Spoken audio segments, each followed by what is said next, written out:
Welcome to Country Life Projects. I'm Henry Reinders. This is video 2 of 15 videos in our shed project. In this video, I'm going to cover selecting material for the floor of your shed and the type of material to use. However, just want to point out, doesn't matter what part of the shed you're working on, it always pays to take your time to select the right material and good material. So before you head out to the lumberyard, I highly recommend you watch this video. In this video, we're going to go over material selection.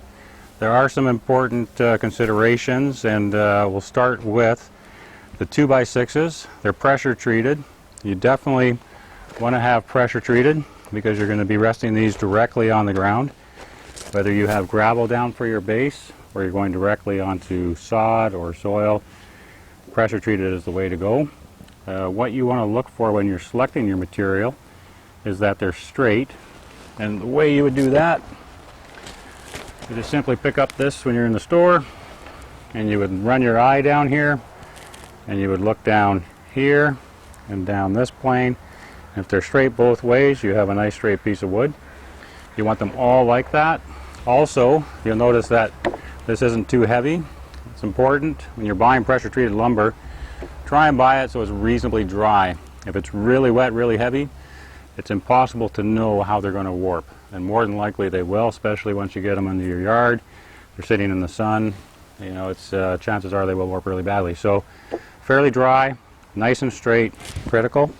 Also, avoid any pieces that have any big knots. You'll notice if you look at this lumber here, there's no big knots. Big knots tend to be weak points. They also tend to be places where the lumber will warp more than average. Now, as far as plywood goes, we'll go to that. We are using 3/4 inch tongue and groove, and there's a reason for that. If you're bringing in any heavy equipment into your shed, heavy rototillers, whatever, it's nice to have the extra stability of the 3/4 inch material. It's stronger, and it's only a couple dollars more a sheet. This is tongue and groove fir. Now, you might decide you want to go with pressure treated if it's available in your area, but typically if you got the 2x6 joists, regular fir plywood would be the best. Try and avoid spruce, other materials like that. They're not as strong. Fir tends to have a harder veneer. Now, there are some considerations when you're using tongue and groove plywood, and I'm going to show you that.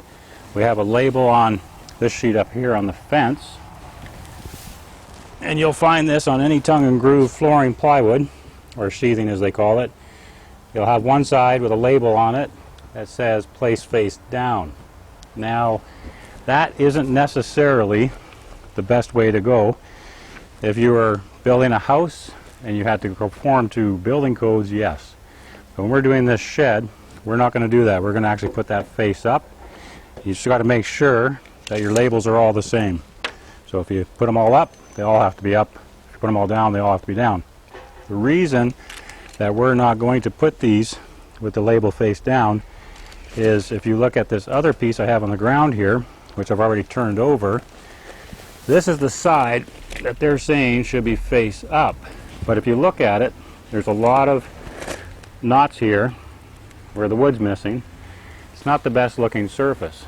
So for the purpose of this shed, we're going to go with the other surface, which is supposed to be the face side down, because the veneer has much smaller knots, they're tight, there's none missing. It's going to provide a much better finished floor. So that's really about all you have to consider when you're selecting your material. So I recommend, again, 3/4 inch tongue and groove plywood for the floor, pressure treated joists for your framing.